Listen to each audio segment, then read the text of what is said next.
Olá, nós estamos dando início à nossa disciplina de Libras.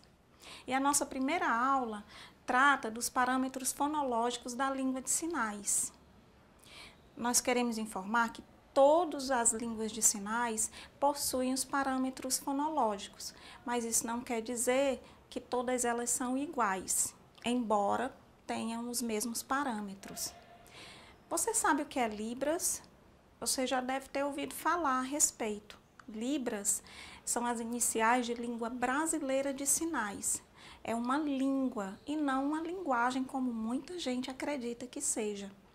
Sendo língua, ela tem todos os constituintes que qualquer outra língua tem, inclusive as línguas orais. Porém, ela é uma língua que se encontra na modalidade espaço-gesto visual. Isso quer dizer que ela é produzida no espaço, percebida pela visão e também produzida ou falada por meio de gestos. Ela tem uma gramática própria. Significa que ela não é dependente da língua portuguesa. Ou seja, a língua portuguesa tem uma estrutura gramatical e a língua de sinais, a nossa língua de sinais, que é a Libras, tem uma outra estrutura. A Libras não é a codificação do português por meio de gestos. Ela é livre, independente da língua portuguesa. Como ela é uma língua, ela possui todos os níveis linguísticos que as línguas têm, como, por exemplo, o nível fonológico, morfológico, sintático, semântico e pragmático. Eu quero dizer para você também que ela tem parâmetros morfológicos e sintáticos, como as outras têm. Mas nessa aula nós só vamos estudar os parâmetros fonológicos, porque são eles que determinam os constituintes dessa língua. Os outros parâmetros seriam para um estudo mais profundo, que você pode fazer isso, você pode se aprofundar. Você pode ir além do que essa disciplina pode ofertar para você. Bom, você pode estar se perguntando, se a Libras não é uma língua oral, como eu informei para você, como ela tem nível fonológico? Porque fono vem de som, né? E lógico, estudo dos sons ou estudo dos fonemas.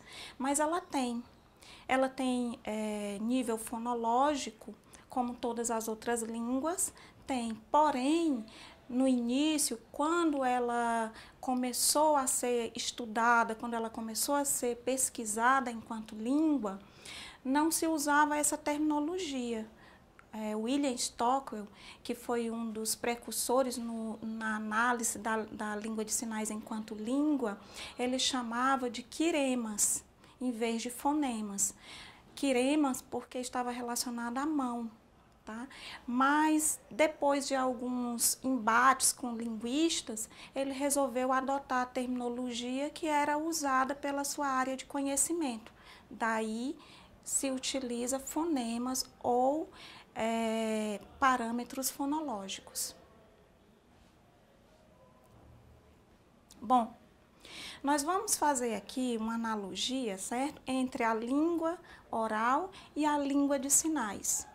Nós vamos ver os parâmetros fonológicos dessas duas línguas de uma maneira muito simples, para você compreender como que a gente vai perceber esses constituintes fonológicos de uma língua e da outra. Vamos tomar por base a nossa língua portuguesa e em seguida, ou de forma paralela, a língua de sinais. Veja no slide que você tem de um lado línguas orais. Abaixo você tem uma seta apontando para fonemas. E abaixo da seta uma outra, aliás, abaixo de fonema uma outra seta indicando as unidades mínimas.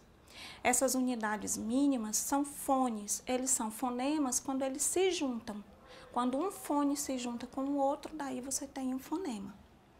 Esses fones, que são vamos dizer que são os itens menores, né, ou os constituintes menores de uma palavra, vamos dizer assim, estão divididos por barras no slide, para mostrar que eles isolados, eles não têm valor, ou seja, eles não têm significado. Então, se você tem aí o M, o N, o E, o I e o A separadamente, eles não vão representar nenhum significado para você. Mas quando você junta esses fones, você vai construir fonemas e aí você vai construir também significado. Mas é importante você perceber que você não pode juntar de qualquer forma. Todas as línguas existem padrões que devem ser seguidos. Então, a união desses fones ou fonemas tem que seguir determinados padrões. Então, eles não podem ser agrupados de qualquer jeito. Então, eles estão agrupados na ordem em que a língua permite, ou no padrão que a língua permite. Então, uma vez agrupados, eles formaram a palavra menina. Assim, nós temos uma palavra e nós temos aí significado. Do outro lado, você tem a língua de sinais, com a seta apontando para fonema, em seguida unidades mínimas, e aí você tem sinal / mofema. Né? Então, o que é um mofema? Quando você tem a junção dos fones, um fone com o outro é um fonema, e quando você junta um fonema com o outro, você tem mofemas. Então, o mofema, ele pode constituir uma palavra inteira, ou então ele pode constituir partes dessa palavra. E é a ele que nós atribuímos significado. Bom, na língua de sinais, ela também tem unidades mínimas, de forma comparativa à língua oral. Só que as unidades mínimas dessa língua é diferente da língua oral, da língua portuguesa, que a gente percebe por meio da audição, a gente vai perceber por meio da visão. E ela é realizada por meio de gestos e tem o seu principal articulador, as mãos. Então, você vai perceber essas unidades mínimas formacionais, né, por meio dos gestos que se manifestam por meio das mãos e de outras partes do corpo. Então, nós vamos conhecer essas unidades mínimas que estão divididas dentro de parâmetros. Esses parâmetros são 5. Dentro de cada um desses parâmetros, você vai encontrar essas unidades mínimas que nós vamos ver agora quais são. Bom, são 5 os parâmetros das línguas de sinais. O primeiro, configuração de mão. O segundo, ponto de articulação. O terceiro, movimento. O quarto, orientação. E o quinto, as expressões não manuais. Nós vamos discorrer sobre cada um deles. Isso não quer dizer que esses, né, são os constituintes. Isso quer dizer que dentro do parâmetro configuração de mão existem vários fonemas, vários fones, e são esses que nós vamos ver. Da mesma forma, dentro do parâmetro ponto de articulação existem vários fones, vários fonemas. Dentro do parâmetro movimento também existem vários fones, vários fonemas dentro do parâmetro orientação, e dentro do parâmetro expressão não manual, você vai encontrar os vários fonemas que você vai utilizar para constituir o sinal. Sinal é a mesma coisa que palavra.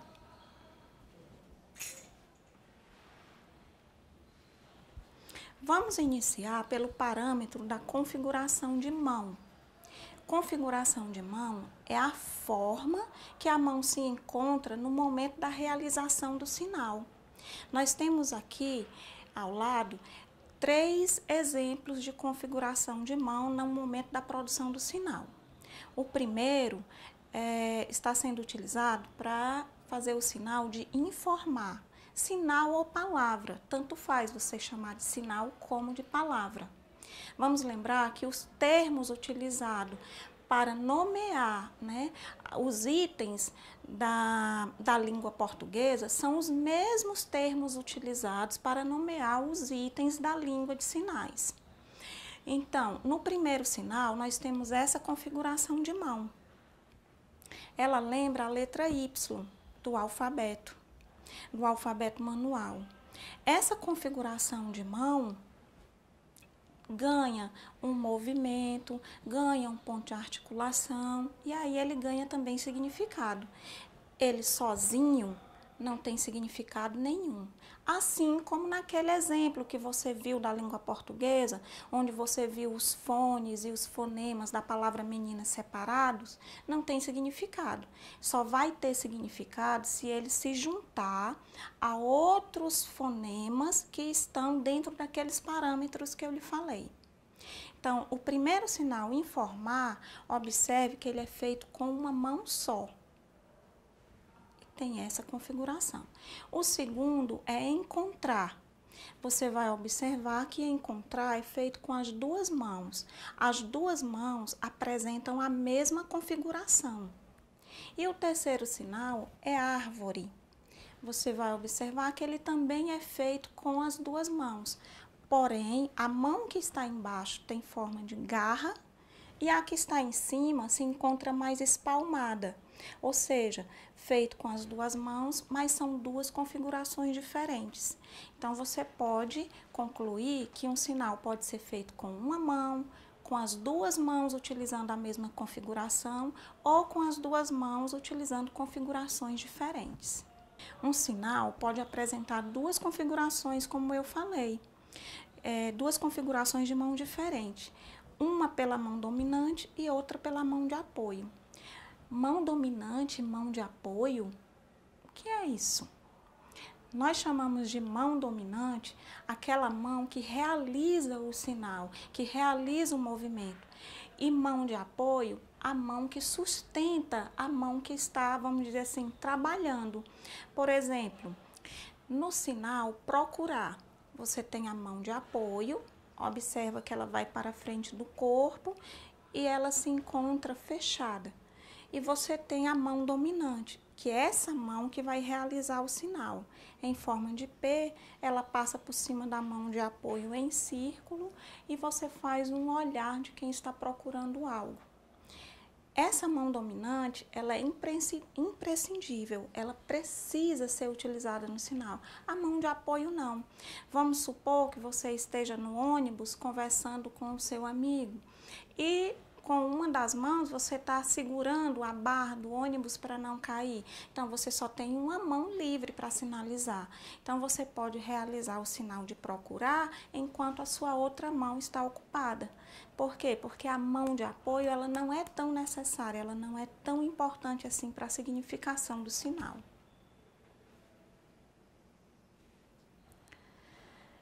Lembra que eu disse que no parâmetro da configuração de mão existem vários fones, vários fonemas. Nós temos aqui no nosso slide vários fonemas que pertencem ao parâmetro da configuração de mão.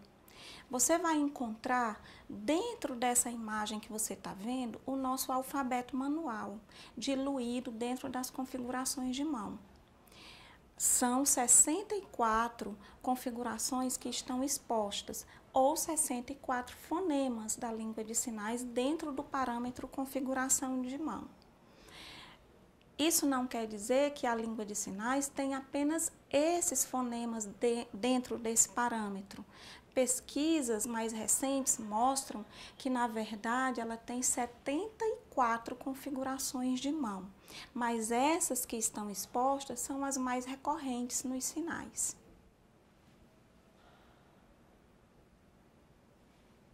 Como eu falei, o nosso alfabeto manual está diluído dentro dessas configurações. Existem sinais da Libras que se utiliza de várias letras do alfabeto manual. Mas quando essas letras estão sendo utilizadas na produção do sinal, nós não chamamos de letras, nós chamamos de configuração. Você vai observar que no slide nós temos a exposição de 3 tipos de alfabetos. nós temos o alfabeto manual da língua brasileira de sinais, nós temos o alfabeto manual norte-americano e nós temos o alfabeto manual francês. Eles são muito parecidos, tendo pequenas diferenças em algumas letras. Se você observar bem, você vai perceber. Eu não vou informar para você quais são essas letras, não. Eu vou deixar que você tenha a curiosidade de descobrir.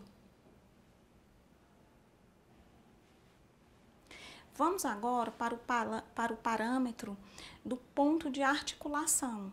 Dentro desse parâmetro, você também vai encontrar vários fonemas que são utilizados na constituição do sinal palavra da Libras. O que é ponto de articulação? Ele pode ser chamado de ponto de articulação ou locação.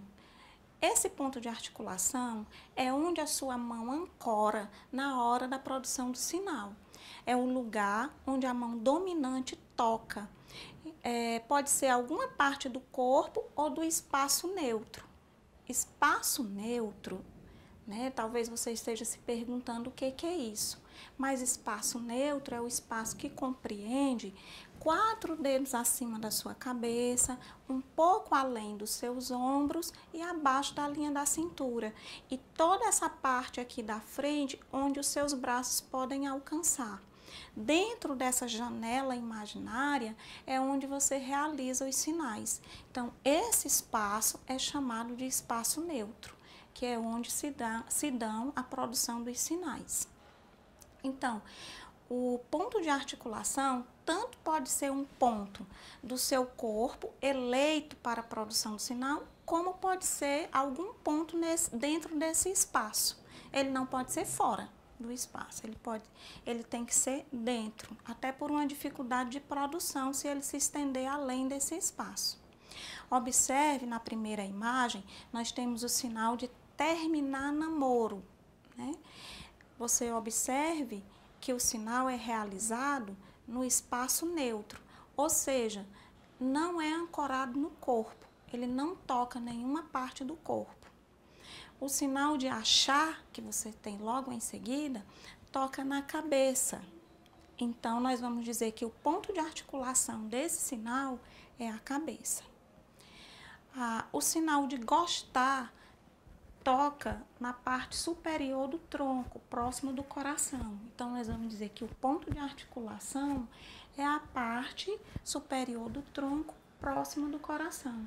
Existem pontos de articulação em todas as partes que compreendem da linha da cintura para cima até o final da sua cabeça.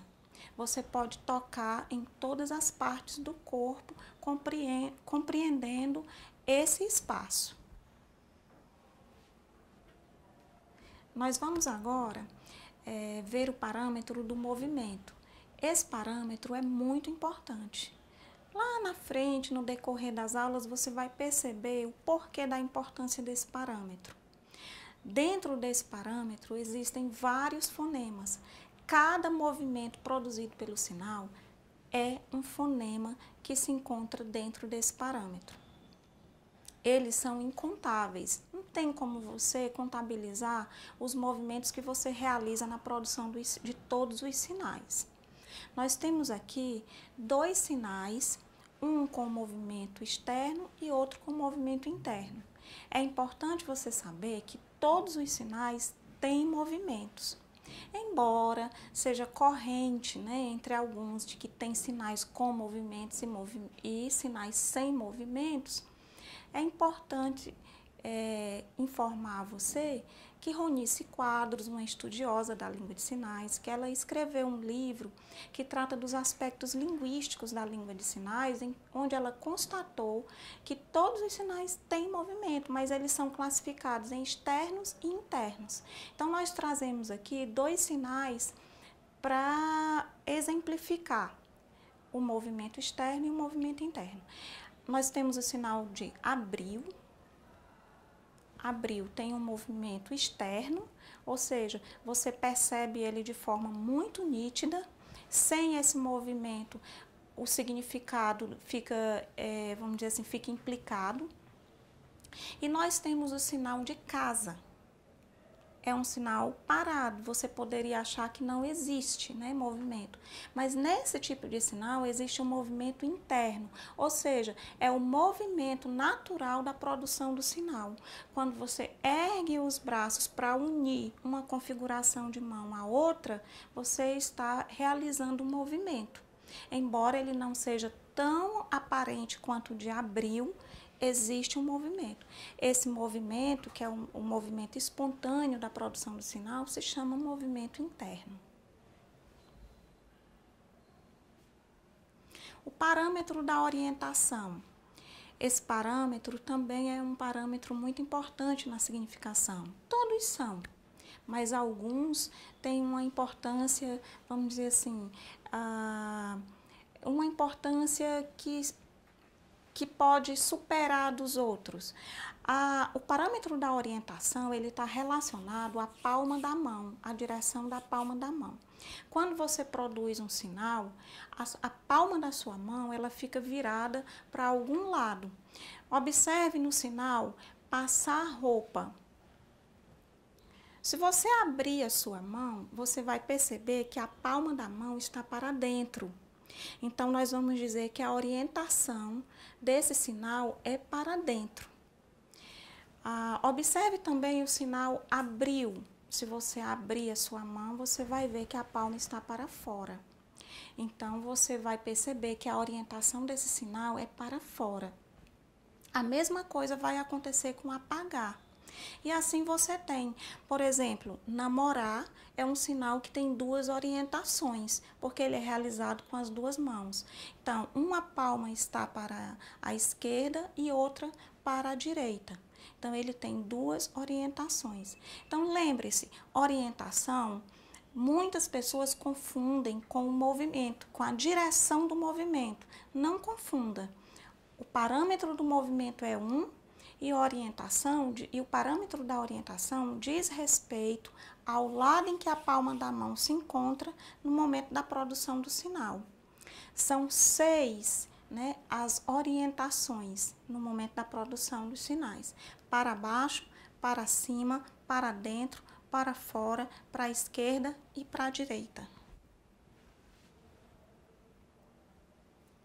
Chegamos ao nosso último parâmetro. É o parâmetro das expressões não manuais, também conhecido como parâmetro das expressões faciais. Mas esse termo, ele só diz respeito à face, expressões faciais.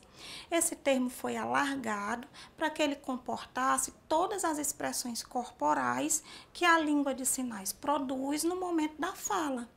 Quando você está falando em Libras, por exemplo, você não usa somente as mãos e somente as expressões do rosto para se expressar, mas você usa todo o corpo para se expressar. Por isso, o termo foi alargado, né? Ele passou a se chamar expressões não manuais, para que dentro desse termo comportasse o movimento dos olhos, o movimento de cabeça, de ombros, de pernas, enfim, pudesse comportar todos os movimentos corporais. E eles são muitos também.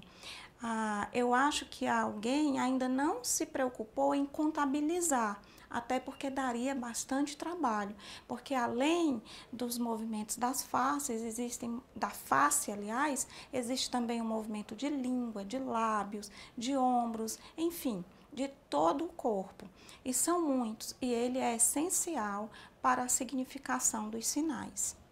Chegamos ao fim. Espero que você tenha tirado bom proveito. E se você tiver curiosidade para aprender mais, pesquise.